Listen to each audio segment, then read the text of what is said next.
Je me souviens parfaitement de ce jour où j'ai raccompagné Apolline à la gare. Elle regardait par la fenêtre du train sans vraiment voir les paysages qui défilaient. Ses pensées étaient déjà chez sa mère, dans cet appartement avec les hauts plafonds et le grand ficus que j'arrosais selon un calendrier strict hérité de sa mère. Je souriais en y pensant, en me rappelant combien j'étais concentré quand je le faisais, le front plissé, en vérifiant l'étiquette sur l'arrosoir. Les 3 dernières années de notre mariage ressemblaient à un port calme et tranquille, sans tempête, mais sans cette soif épuisante d'aventure non plus. Je travaillais beaucoup. J'étais administrateur système dans une grande entreprise, et on me dérangeait souvent la nuit, mais je ne me plaignais jamais. Apolline appréciait cela. Elle savait que je n'étais pas du genre à chercher des distractions ailleurs. J'étais du genre à réparer le robinet qui fuit à 2 heures du matin et à lui apporter du café au lit le week-end. Nos disputes étaient rares et passagères, comme une averse d'été. On s'engueulait, on boude un peu, et 1 heure après on riait ensemble d'une vidéo bête sur Internet. C'était ça, le bonheur, pensais-je alors. Un port sûr et fiable. Quand je l'ai raccompagné à la gare, j'étais exactement comme ça, prévisible et aimant. Je tenais sa main pendant que nous marchions le long du convoi, de l'autre main je tirais sa petite valise à roulettes. Le wagon était ancien, mais Apolline avait pris un compartiment pour être plus au calme. Le voyage durait environ 8 heures, avec une bonne partie de nuit, disais-je en l'aidant à monter sa valise dans l'étroit couloir. Transmets le bonjour à ta mère.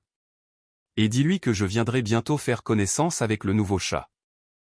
Qu'elle ne lui donne pas de saucisse de la table, il a une gastrite. Je transmettrai, souriait Apolline, sentant une chaleur se répandre dans sa poitrine à cause de ce souci domestique si réconfortant. Toi non plus, ne mange pas n'importe quoi. Il y a des lasagnes dans le congélateur, de la soupe pour 3 jours dans le frigo. Je me débrouille plutôt bien en cuisine, plaisantais-je. Je l'ai serré fort dans mes bras pour lui dire au revoir, à la manière d'un ours, et je l'ai embrassé sur les lèvres. Tu vas me manquer? Appelle quand tu arrives, et en général plus souvent. D'accord, murmurait Apolline en enfonçant son nez dans mon épaule qui sentait le parfum familier et le linge frais. La contrôleuse regardait déjà nerveusement sa montre. Je suis descendu sur le quai et j'ai fait un signe de la main. Apolline restait dans le vestibule, regardant ma silhouette diminuer tandis que le train se mettait lentement en mouvement. Elle me faisait signe en retour jusqu'à ce que je disparaisse dans la foule des gens qui raccompagnent. Puis elle a soupiré, s'est recoiffée et est allée chercher son compartiment. Elle a ouvert la porte et a vu que son voisin était déjà là. Un homme à peu près de son âge, peut-être un peu plus vieux, était assis à la fenêtre et feuilletait un magazine glacé. Il a levé la tête et leurs regards se sont croisés. Il avait une belle apparence, cheveux sombres, une légère barbe de 3 jours soignée, des yeux vifs et intelligents. Vêtu simplement mais avec goût. Jean, pull clair. Il a tout de suite souri d'un sourire ouvert et accueillant. Bonsoir, a-t-il dit en posant le magazine. J'avais peur de devoir faire tout le voyage tout seul et de m'ennuyer. Très heureux, Léon. Apolline, a-t-elle répondu, se sentant un peu gênée. Il allait quand même falloir passer plusieurs heures enfermé avec un inconnu. C'est un très joli prénom, a dit Léon facilement en se levant pour l'aider à mettre sa valise sur le porte-bagages du haut. Permettez-moi. Merci, a-t-elle hoché la tête, notant intérieurement sa galanterie naturelle sans être envahissante. Les premières heures, ils ont voyagé en silence. Chacun s'occupait de ses affaires. Apolline a sorti un livre, mais elle n'arrivait pas à lire. Ses pensées revenaient sans cesse à la maison. Léon regardait par la fenêtre les lumières qui défilaient dans la soirée. Plus tard, quand il faisait complètement noir dehors, il a été le premier à rompre le silence. « Vous allez loin où ce n'est pas indiscret ?» « Jusqu'au bout, » a répondu Apolline. « Chez ma mère en visite. »« Ah, je comprends » a-t-il hoché la tête. « Familial. Moi, c'est pour le travail. J'en ai assez de voyager tout le temps, mais que voulez-vous, c'est mon métier, la géologie. » C'est comme ça que la conversation a commencé. Ils ont parlé de voyages, de villes préférées, d'anecdotes drôles dans les trains. Léon a raconté comment un jour son voisin de compartiment s'est révélé être un acteur connu, et ils ont joué aux cartes toute la nuit. Apolline écoutait et riait. Il y avait en lui quelque chose de léger, d'indéfinissablement attirant. Il n'essayait pas de faire impression, ne se vantait pas, ne jouait pas un rôle. Il était simplement lui-même, un interlocuteur intéressant qui savait écouter et entendre. Quand la conversation a commencé à s'essouffler, Léon a plissé les yeux malicieusement. Et si, pour ne pas s'endormir d'ennui, on jouait à un jeu? Aux villes, par exemple, ou aux mots? Allons-y pour les mots, a accepté Apolline. Juste pour un temps, pour que ce soit plus intéressant. Ils ont commencé à jouer, riant des associations bêtes, se taquinant quand l'un ou l'autre bloquait en cherchant le bon mot. L'atmosphère devenait de plus en plus détendue. Apolline s'est soudain surprise à penser qu'elle se sentait comme si elle connaissait cet homme depuis 100 ans. La gêne avait disparu, la nécessité de surveiller chaque mot aussi. Ici, dans ce wagon en mouvement, il n'y avait pas de passé et pas d'avenir. Il n'y avait que le présent, chaud, confortable et sûr dans sa temporalité. Il a de nouveau regardé sa montre, puis elle. Écoutez, Apolline, et si on buvait un petit verre? Pour faire connaissance, pour la bonne route. Il a fouillé dans son sac et en a sorti une bouteille de bon cognac, une tablette de chocolat, un citron coupé et quelques gobelets en plastique. J'ai un peu avec moi pour l'appétit, mais boire seul, c'est la dernière des choses. Apolline a hésité une seconde. Dans sa tête a traversé la pensée de moi, du fait qu'elle était quand même mariée, et que c'était un peu inapproprié. Mais la pensée était faible et s'est vite noyée dans le sentiment de liberté que donne le train de nuit. Pourquoi pas, a-t-elle dit en souriant. Pour la bonne route.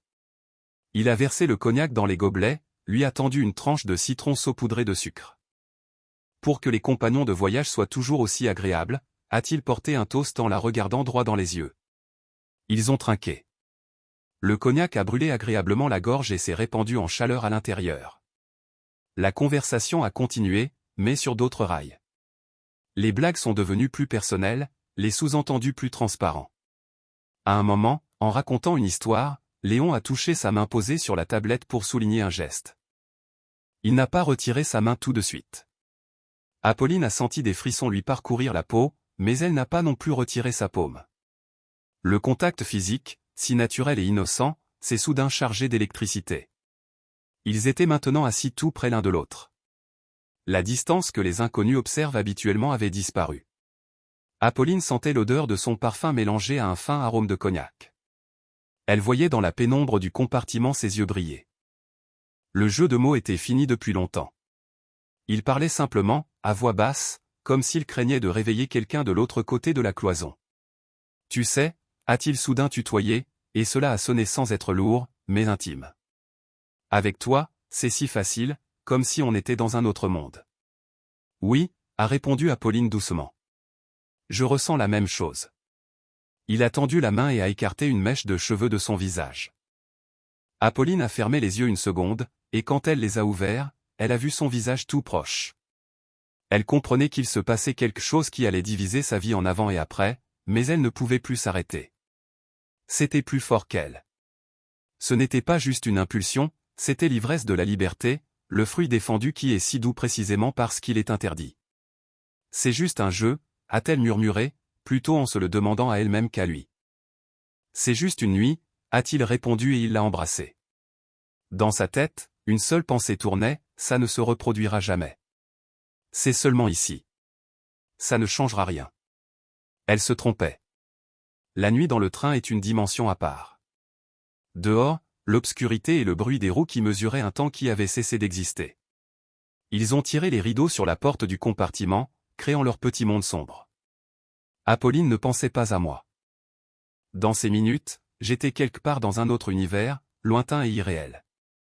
Il n'y avait que Léon, attentif, tendre et passionné. En même temps. Il la touchait comme s'il l'étudiait, la mémorisait au toucher, comprenant qu'au matin ils deviendraient étrangers l'un à l'autre. Puis il y a eu le silence. Ce silence particulier où les mots ne sont pas nécessaires parce qu'ils ne feraient que tout gâcher. Ils étaient allongés sur leur couchette, séparés par un demi-mètre d'air, et chacun faisait semblant de dormir. Apolline regardait le plafond, écoutant le rythme régulier des roues, et essayait de se convaincre que rien ne s'était passé. Juste un rêve, juste une illusion. Le matin, elle se réveillerait et tout serait comme avant. Le matin était gris et maussade. Dehors, la pluie tombait. Léon était déjà habillé, regardait par la fenêtre. Quand Apolline a ouvert les yeux, il s'est retourné et lui a souri du même sourire ouvert que la veille. Mais il y avait maintenant une nouvelle note distante. « Bonjour », a-t-il dit de manière ordinaire. « On arrive dans la matinée. » Bonjour, a-t-elle répondu, sentant la gêne et le vide. Ils ont bu le thé apporté par la contrôleuse et ont parlé de la météo. Pas un mot sur la veille. Quand le train s'est arrêté au quai, Léon est sorti le premier dans le couloir et a pris sa valise. Au revoir, Apolline, a-t-il dit en lui tendant la main. Bonne chance à toi. Et à toi aussi, a-t-elle répondu en serrant sa paume. Leurs regards se sont croisés une seconde. Dans ses yeux elle a lu quelque chose qui lui a glacé l'intérieur. Ce n'était pas du regret ni de l'espoir. C'était de la connaissance. La connaissance de ce qu'ils avaient fait, et que cela resterait avec eux pour toujours. Comme une cicatrice. Elle est vite sortie sur le quai, s'est mêlée à la foule et ne l'a plus jamais revue. La semaine chez sa mère s'est passée comme dans un brouillard. Apolline préparait des soupes, allait au magasin, et écoutait les histoires de sa mère sur les voisins. Elle essayait de ne pas penser à cette nuit, en enfonçant les souvenirs profondément à l'intérieur, dans le coin le plus reculé de sa conscience. Parfois elle y arrivait, et elle croyait presque que ce n'était qu'un mauvais rêve. Mais parfois, allongée la nuit dans son lit d'enfant, elle sentait à nouveau ses caresses, et elle avait honte et nausée. Sa mère, bien sûr, a remarqué que sa fille n'était pas comme d'habitude. « Apolline, qu'est-ce qui te rend si songeuse ?» a-t-elle demandé un soir au dîner. « Tout va bien avec Gaspard, vous ne vous êtes pas disputé ?»« Tout est parfait, maman » a souri Apolline avec raideur. « Je suis juste fatiguée du voyage, probablement. » Elle attendait de rentrer à la maison, dans son port tranquille, où tout rentrerait dans l'ordre. Là, dans l'environnement habituel, à côté de moi, ce cauchemar se dissiperait forcément. Elle y croyait. Je l'attendais à la gare. J'étais debout à la sortie des portes vitrées avec un énorme bouquet de ses fleurs préférées, des chrysanthèmes blancs. Quand je l'ai vu, son visage s'est illuminé d'un sourire si sincère et heureux qu'Apolline a eu le cœur serré. Ma chérie. Je l'ai serré dans mes bras, soulevé et fait tourner. Enfin. J'ai failli devenir fou sans toi. Ton chat Marius m'a rendu la vie impossible. Il dormait chaque nuit sur ton oreiller et me regardait de travers. Apolline a ri en se blottissant contre moi. Elle respirait mon odeur familière, sentait la chaleur de mes mains, et il lui semblait que tout irait vraiment bien, que cette nuit avait été une erreur qu'on pouvait oublier, effacée comme un enregistrement raté. À la maison l'attendait un dîner que j'avais préparé, même s'il était à base de produits semi-finis, mais avec du cœur, et une bouteille de vin. Nous avons parlé, nous nous sommes embrassés, ri, et la nuit il y a eu de l'intimité, tendre, passionnée, pleine de cet amour et de ce manque que j'avais ressenti sans elle. Apolline se donnait à ce sentiment avec une sorte d'espoir désespéré, essayant de faire taire la voix de sa conscience. J'étais heureux. Je lui disais à voix basse combien tu m'avais manqué, combien je t'aimais. Apolline pleurait dans le noir, mais je pensais que c'était des larmes de joie d'être réunis. Plusieurs jours tout a été parfait. Nous nous promenions au parc, regardions des films, faisions des projets pour l'été. Apolline s'était presque calmée, croyait presque que le danger était passé, que cet épisode n'était qu'une petite croix qui ne signifiait rien dans la longue addition de notre vie. Aux premiers symptômes je n'ai pas accordé d'importance. Un léger démangeaison, allez, ce n'est rien. Peut-être une allergie au nouveau gel douche qu'Apolline avait rapporté de chez sa mère. Mais les démangeaisons ont augmenté, des écoulements désagréables sont apparus. J'essayerais de plaisanter, disant que j'avais probablement attrapé froid en m'asseyant sur le rebord de fenêtre froid en réglant l'antenne. Mais quand l'inconfort est devenu insupportable, j'ai capitulé et suis allé dans une clinique privée pour éviter les files d'attente. J'ai fait les analyses, comme l'a dit le médecin, le kit standard. Les résultats étaient promis dans 3 jours. Ces 3 jours je marchais comme un zombie. Apolline demandait ce qui se passait, mais je l'envoyais promener, disant que c'était le boulot qui m'énervait. En réalité j'avais juste peur. L'incertitude est plus terrible que n'importe quelle vérité. Quand je suis allé chercher les résultats, la médecin, une femme pas jeune aux yeux fatigués, m'a regardé par-dessus ses lunettes. « Asseyez-vous, Gaspard » a-t-elle dit. La conversation va être sérieuse. J'ai senti un froid à l'intérieur. D'après les résultats des analyses, vous avez une maladie sexuellement transmissible. Elle a nommé le diagnostic, un terme médical qui a sonné comme une condamnation à mes oreilles. C'est une infection. Sans contact sexuel elle ne peut pas apparaître. La période d'incubation va de quelques jours à quelques semaines. Vous devez suivre un traitement, et il est fortement recommandé d'examiner votre partenaire. Je suis resté assis sans pouvoir bouger. Dans ma tête résonnait, sexuellement transmissible. D'où? Je n'avais personne d'autre que ma femme. Seulement Apolline. Donc, Apolline. Je suis sorti de la clinique sur des jambes en coton. La brochure avec les résultats d'analyse brûlait ma main. Je me suis assis dans la voiture, mais je n'ai pas mis le contact. J'ai longtemps resté assis, regardant un point fixe. Dans ma tête défilaient des images, comment je l'avais raccompagnée, comment je l'avais accueillie avec des fleurs, comment nous avions fait l'amour cette nuit-là quand elle était revenue. Je me sentais comme un idiot fini, un cocu, qui de plus avait reçu un cadeau pour la vie. Je suis rentré à la maison lentement, en essayant de ne pas dépasser la vitesse. J'avais besoin de temps pour rassembler mes idées, mais les idées ne se rassemblaient pas. Elles s'enfuyaient comme des cafards. Quand je suis entré dans l'appartement, Apolline préparait quelque chose dans la cuisine. En entendant le bruit de la porte qui s'ouvrait, elle a passé la tête et a souri. « Gaspard, tu es en avance, je suis en train de faire le dîner. » Je n'ai pas répondu. Je suis passé dans la pièce, me suis assis dans le fauteuil, et posé sur la table basse une feuille de papier pliée plusieurs fois. « Gaspard, qu'est-ce qui se passe ?» Apolline a essuyé ses mains avec un torchon et est sortie de la cuisine. Elle a tout de suite senti que quelque chose n'allait pas. Le silence était trop lourd. « Assieds-toi » ai-je dit doucement, mais dans cette voix il n'y avait rien de commun avec le mariement qui la faisait tourner sur le quai. La voix était glaciale, étrangère. Apolline s'est approchée. J'ai fait un signe de tête vers le papier. « Lis. » Elle a déplié la feuille. Elle a regardé les lignes imprimées en petits caractères. Termes médicaux, chiffres, en bas la conclusion, le diagnostic. Elle n'a pas tout de suite compris, et quand elle a compris, le sang s'est retiré de son visage. La feuille tremblait dans ses mains. « Quoi? Qu'est-ce que c'est » a-t-elle murmuré, bien qu'elle comprenne parfaitement. J'ai levé les yeux vers elle. Il n'y avait pas de rage, pas de cri. Il n'y avait que du vide glacé, glaçant. Ce sont mes analyses, Apolline. Tu sais lire le français. Dis-moi d'où vient cette saloperie? Je ne sais pas, a balbutié Apolline. Peut-être une erreur? Peut-être qu'à l'hôpital ils ont mélangé les dossiers? Ou tu l'as attrapé dans une piscine, un sauna? Arrête. Je l'ai coupé au milieu de la phrase. N'insulte pas mon intelligence. Le médecin a dit que c'était uniquement par voie sexuelle. La période d'incubation maximum 2 semaines. Je n'ai eu personne d'autre que toi, ni avant ni après ton voyage. Et tu le sais. Donc la source, c'est toi. Chaque mot tombait comme une pierre dans l'eau, faisant des cercles sur la surface trouble du monde qui s'effondrait. Apolline me regardait et comprenait que le mur de mensonges qu'elle avait si soigneusement construit ces dernières semaines et demie s'était effondré en un instant. Gaspard, pardonne-moi. Sa voix s'est brisée. Je ne voulais pas. C'est sorti comme ça. Raconte, ai-je ordonné. Ma voix était toujours calme, mais cette voix calme lui donnait la chair de poule dans le dos. Qui, où, quand? Apolline s'est couvert le visage avec les mains. Ses épaules tremblaient.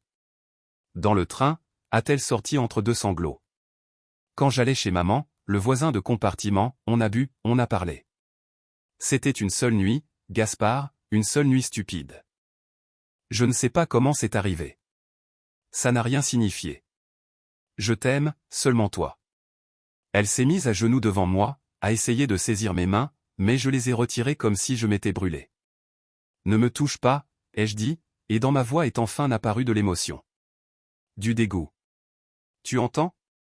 Ne me touche pas, le contraste était insupportable. Je me suis souvenu comment je l'avais attendue sur le quai, comment j'avais choisi les fleurs, comment j'étais heureux en pensant qu'elle était mon port sûr.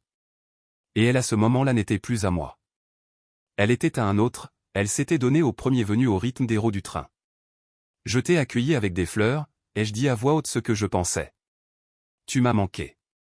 J'ai couché avec toi cette nuit-là, et toi tu m'as apporté un cadeau, on dirait.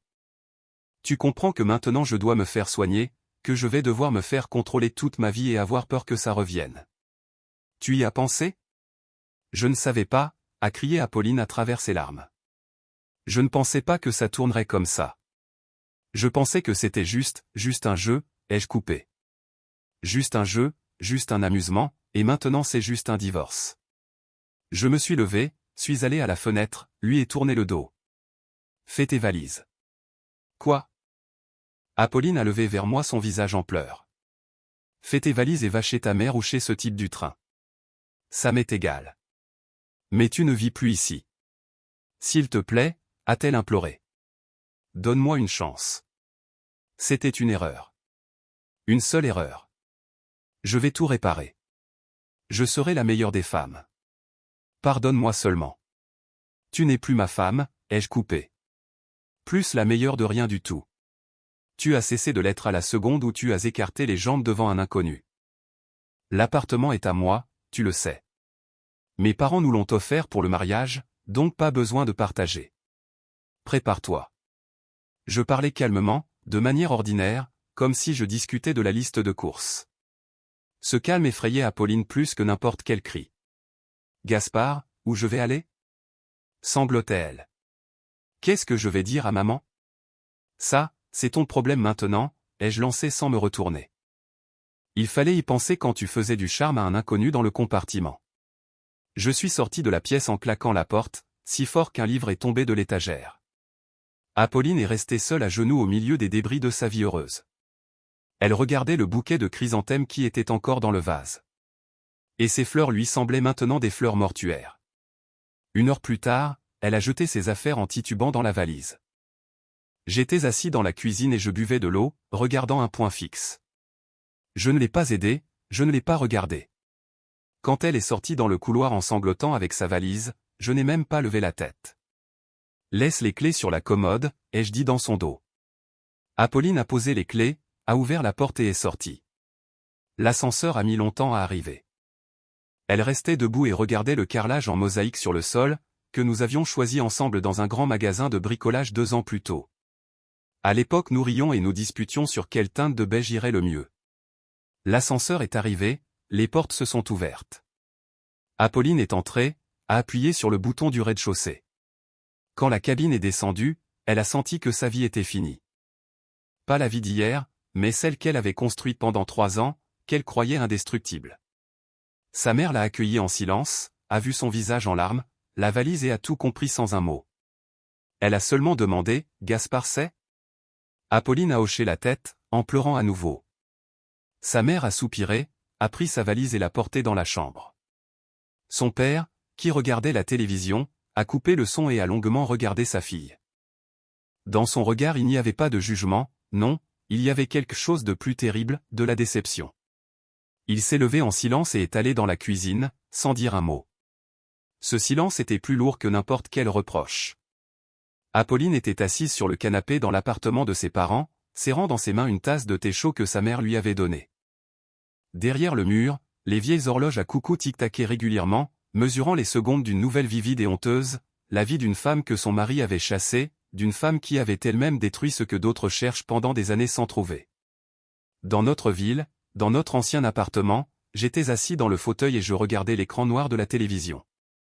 Le traitement allait être long et désagréable, mais encore plus désagréable était le vide dans ma poitrine. Je ne savais pas si je pourrais un jour faire à nouveau confiance à une femme. Si je pourrais oublier ce contraste? Le bouquet de chrysanthèmes blancs et le papier avec le diagnostic. Dehors il pleuvait, une pluie froide, automnale, bien que l'automne soit encore loin. Je tambourinais sur la vitre, tapant un rythme semblable au bruit des roues du train qui emportait vers nulle part le bonheur des autres.